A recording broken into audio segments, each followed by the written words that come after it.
said their piece, and it kind of got blown out of proportion. Stephen A., do you think the fans should have been ejected from the arena? Based on what we saw on video and what LeBron James said, no, I don't believe that. I think that in this day and age, particularly with what the world is going through, and specifically here in America in the sports world, to see fans heckling players and stuff like that is actually welcomed, to be honest with you. Now, there are limits. Russell Westbrook and various others can speak to that, because some things that are said are completely and utterly uncalled for. In my years of covering the NBA, I've seen many occasions where fans definitely cross the line with some of their language and some of the things that they said. But other times when they're heckling you and bothering you, I don't think that it warrants ejection. I think going over to them and telling them to watch their language is about as far as it needs to go, because in most instances they know how to heckle you while minding their manners in terms of their language. And I think that they're definitely capable. I'll give you a personal experience, Max and Molly. I was at the Rams Kansas City games. Remember that Monday night game years ago when Kansas City lost to LA 54-51, that epic Monday night football game? Well, I'm in the suite for ESPN LA radio, and fans were screaming at me and stuff like that. And one of the guys was getting out of control and he was heckling me. The security went over to remove him. And I told security, no, leave him alone. It's okay. And I looked at the guy and I just said, just watch your language. Just watch your language and you good. And he actually thanked me for it. He still heckled me, but he heckled me in PC fashion, not rated R. And as a result, we all ended up having fun. I was messing with them. They were messing with me. And it's all in fun. And I think that's the kind of thing that LeBron is alluding to when he talks about how the fans shouldn't have been ejected. She seemed a bit acerbic when she jumped into the fray, whoever that person was, with the gentleman LeBron was arguing with.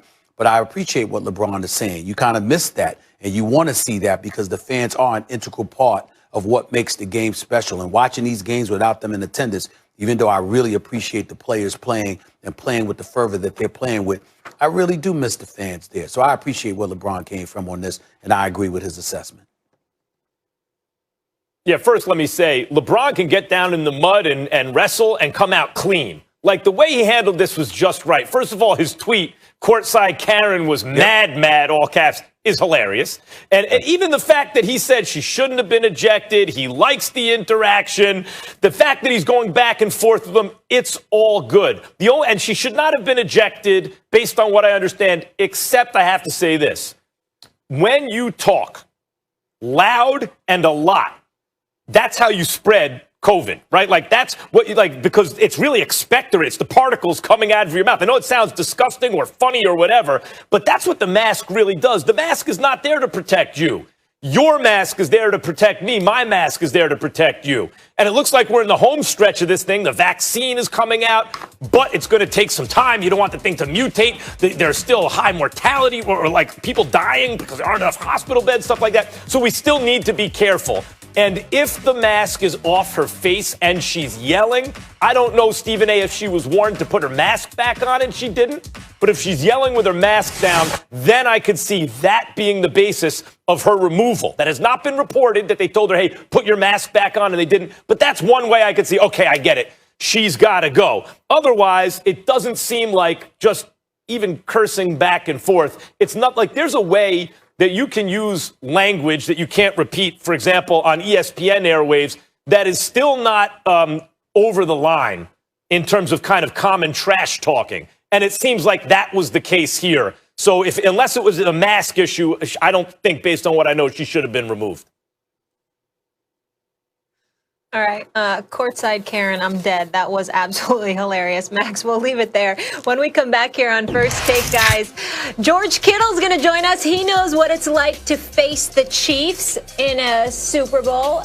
First, basketball-wise, I want to ask you about that group, the kind of new group, you and the rest of the bench guys with THT and Caruso. It was an 8-0 run in the fourth quarter to start against Boston. Tonight it was 11-0, 16-0 if you include the third. What's going on with that unit, and why were you guys having success? We just play extremely hard. We cover for one another, and we run.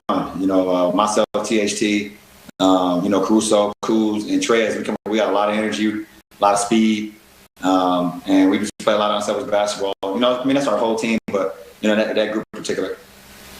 And so you've got the Built by Black History shirt on. Obviously, Black History Month. You're there in Atlanta. I just wondered, LeBron, could you summarize this whole year, going back to George Floyd, the tragedy, everything that you went through, and now this Black History Month, what it means for you and just kind of for everybody? To keep it all real with you, Mike, Black History Month is every month. They just happen to give us the shortest month of the year, but Black History Month is all 12 months for me. You know, we celebrate Black excellence every single day of the year, 365 days, and go around my household and around the people I'm around. So, you know, I love the fact that we get to celebrate it for a full month, and people, you know, that may not know about it kind of come together and things. But at the end of the day, I celebrate Black excellence every single day. And Black History Month, I would say, is Black History Day. 365 days of the year, 66 on the leap year. So that's just how we rock around here. And you know, but it's cool to get it started now, and we'll just keep it going throughout the rest of the year and January of 22. Are you feeling any more recognition of everything you just talked about this year? I don't live my life trying to gain recognition for anything. You know, you do what's right, you call out what's wrong, and you go from there.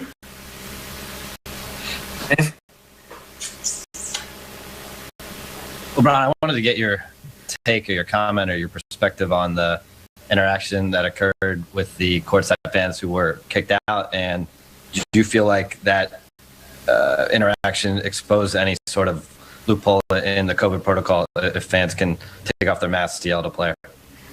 No, at the end of the day, I'm happy fans are back in the building. I miss that interaction. I need that interaction. We as players need that interaction. I don't feel like it was warranted to be kicked out. There was a back and forth between two grown men, and which and you know, we said our piece. He said his piece. I said my piece, and then someone else jumped into it and said their piece. But I didn't think they were, you know, should have been kicked out. But they might have had a couple of drinks maybe, and they could have probably kept it going, and the game wouldn't have been about the game no more. So I think the referees did what they had to do. And I mean, it's fine. I don't think, you know, taking down the mask or whatever the case may be at that point in time, you know, would have harmed anybody but the people that was right next to her. I wasn't close enough to her. I don't think any of my teammates was close enough to them. Maybe a couple of refs, maybe. So I hope they're okay. But you know, safety first. Dan? LeBron. And you look like you're about to ask me. You look like you're ready to fire off. Well, it strikes me. It's, you know, as somebody you've said all year, like, I want fans. I want to see fans. Does that get you more excited that when you see some people who are, like you said, a little willing to kind of toe into those waters, whether it was in Cleveland or here, just seeing those spaces that close to you? Well, I mean, my guy tonight, he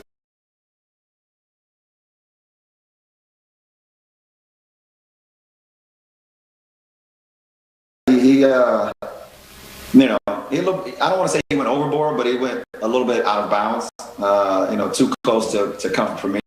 And I said my piece, and we could have moved on. But I think it was so close to the officials. I think the official heard it as well, what he had said. And it kind of got blown out of proportion. You know, it's just like sometimes on the floor when two guys get into a scuffle, you know, or get into a little like jostling, and the refs come and try to break it up really fast, and it looks like it's bigger than what it really is. That's what it pretty much was tonight. But the difference, we're on the court and we're not having any alcoholic beverages. So they might have had some alcoholic beverages on the side, so that could have, it made them feel a little tougher than what they really are, I would say. But like to be clear, you were happy. You were happy that this happened, though, right? Like, you enjoyed this. Who, me? Yes. I love our fans. Laker Nation and everybody else that's against Laker Nation. It just feels better. Fans in the stands it's just better. It's better for everybody. Especially on the last game of a 14-day road trip. Kyle?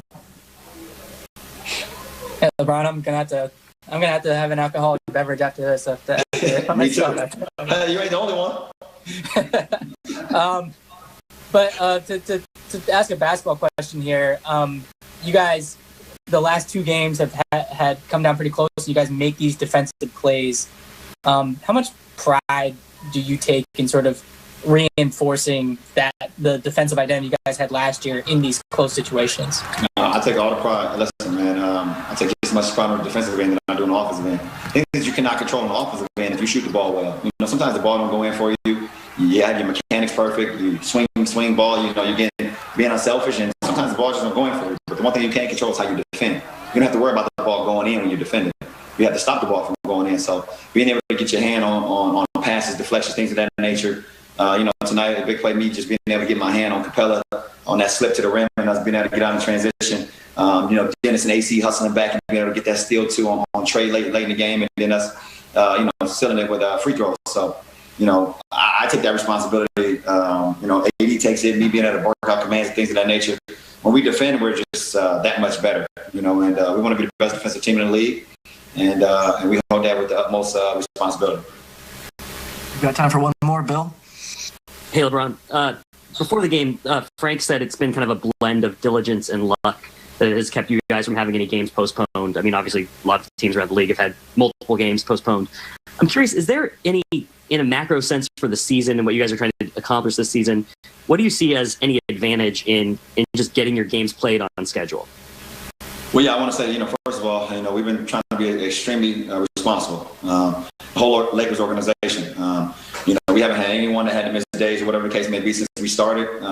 You know, we're doing our testing. Guys are staying, you know, for the majority, staying in their rooms and staying, you know, social distancing and things of that nature.